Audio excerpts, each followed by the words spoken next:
Candice et Colette et aujourd'hui on va vous présenter le sujet sur lequel on a travaillé durant la semaine, les réseaux booléens. Donc un réseau booléen, c'est un réseau qui est constitué de 1 ou plusieurs bits, qu'on appelle aussi automates parce qu'ils vont se réguler eux-mêmes. Donc chaque automate va prendre la valeur 0 ou 1 en fonction d'une fonction locale qui va les définir. Donc les fonctions locales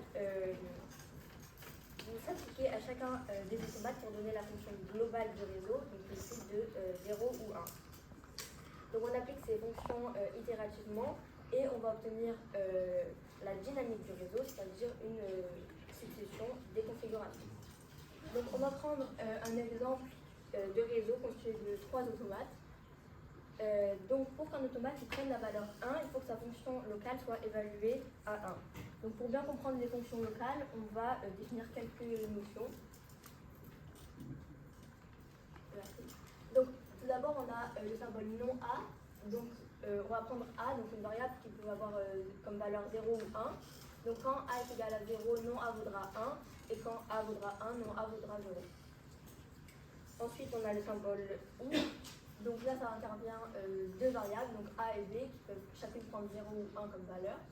Donc A ou B vaudra 1 quand une des deux variables ou les deux variables vaudra 1. Le symbole E donc, prend aussi deux variables, donc A et B, qui prennent chacune des valeurs 0 ou 1. Et A et B vaudra 1 si seulement les deux variables vaut 1, donc, comme là.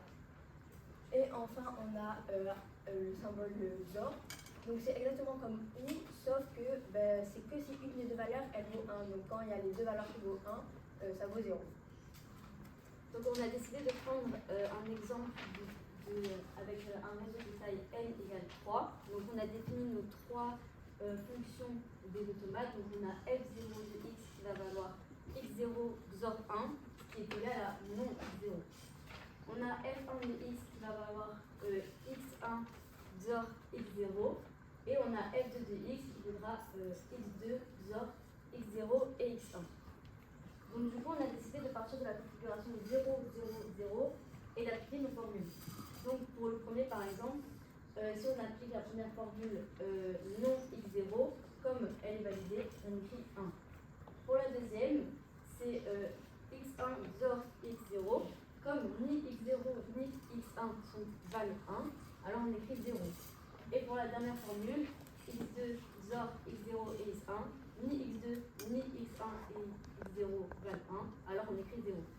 On a fait ça jusqu'à revenir à notre configuration de départ, donc 0, 0, 0, et on remarque qu'on a 8 configurations, donc du coup on peut dire qu'on a un cycle de 8. Donc on peut aussi remarquer que la dynamique, ça revient aussi à compter en binaire. Donc on a construit un graphe pour montrer les dépendances de chaque automate. Donc on voit que x0 ça va dépendre que de lui-même, x1 dépend de x0 et de lui-même, et x2 dépend de x0, x1 et de lui-même. Donc on va appeler le degré de dépendance le plus grand nombre de dépendances d'un automate. Donc dans ce cas c'est 3. On a décidé par rapport à cette exemple de faire un programme Python juste pour vérifier ce qu'on avait trouvé.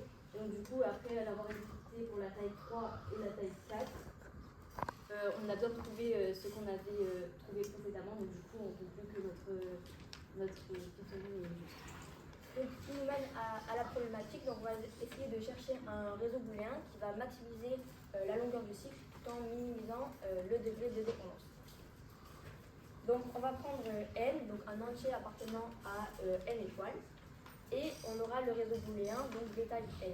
Donc pour tout i de 0 à n-1, on aura fi de x qui est égal à xi XOR grand E de xj, avec j commençant à 0 jusqu'à i-1. Et donc on va essayer de prouver que ce réseau booléen il a un cycle de longueur de puissance n.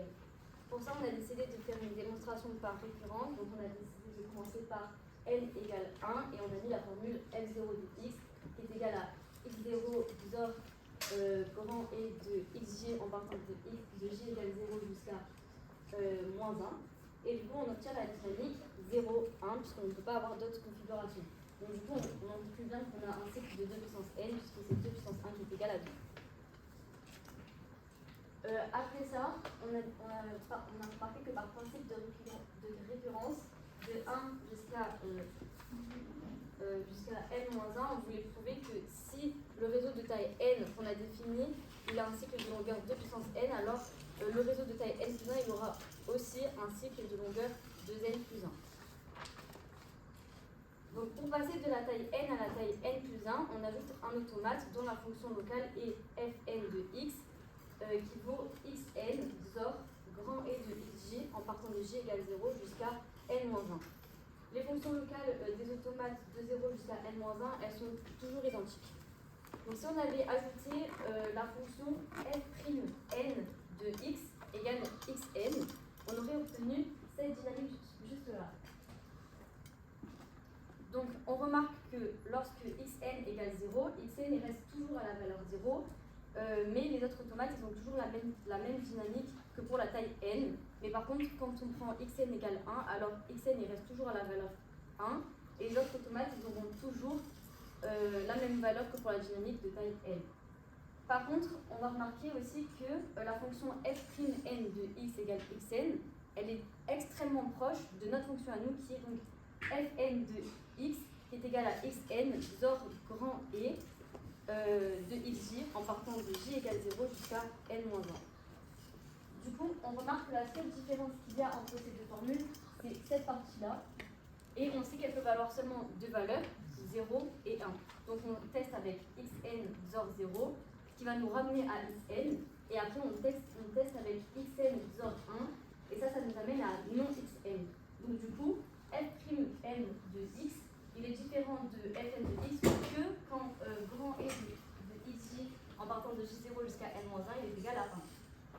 Donc ce qui est l'équivalent de dire x0 égale x1, etc., jusqu'à égal xn-1 qui est égal à 1. On en déduit qu'il y a seulement deux configurations qui vont avoir des images différentes. Donc on peut dire qu'il y a un rebranchement. C'est les configurations 1, 1, 1, etc. jusqu'à 1, 0, qui aura pour image maintenant 0, 0, 0, etc. jusqu'à 0, 1, et 1, 1, 1, etc. jusqu'à 1, 1, qui aura comme image 0, 0, 0, etc. jusqu'à 0, 0. Donc on conclut que pour la taille n plus 1, on va obtenir cette dynamique-là, qui est exactement la même que celle-là, sauf qu'on a un rebranchement, donc deux images différentes.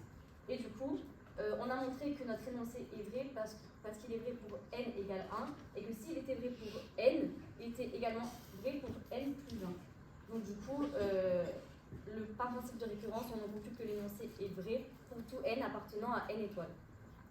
Donc pour conclure, on a donné une construction générale donc, pour toute taille n. Donc le réseau qui a le plus grand le plus grand cycle donc, de taille de puissance n, mais également le plus grand degré de dépendance, donc n. On ne sait pas encore donc, si c'est possible de réduire le degré de dépendance tout en conservant la longueur du cycle donc, de puissance n, mais ça reste encore ouvert dans les recherches.